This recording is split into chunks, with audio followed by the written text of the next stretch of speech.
Hi guys, good morning. Ayun, kakagising ko nga lang kaya obvious talaga nagkapanghimuta pa.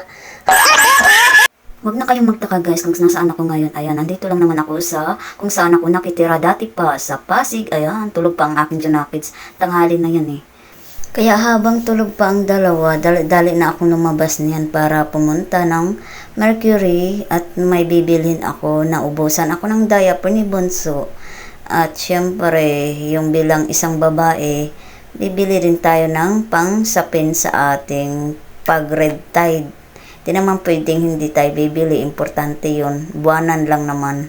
Kaya yun lang naman ang sadya ko. Ayan, nauna na ako dito sa may napkin. Syempre, need natin. Naghanap ako ng brand sa diaper ni Bonso. Wala akong makikitang brand na happy. Nakakasimangot ka dito maghanap o. Dahil yan lang naman talagang nakikita ko dito sa. Ayan, nakikita ko sa Mercury. Walang iba kundi yan lang talagang brand. Wala akong choice kundi bumili na lang talaga sa kahit napakamahal. Ayan, wala akong choice talaga kundi bili na lang kasi nga yan lang talaga nakikita ko sa Mercury.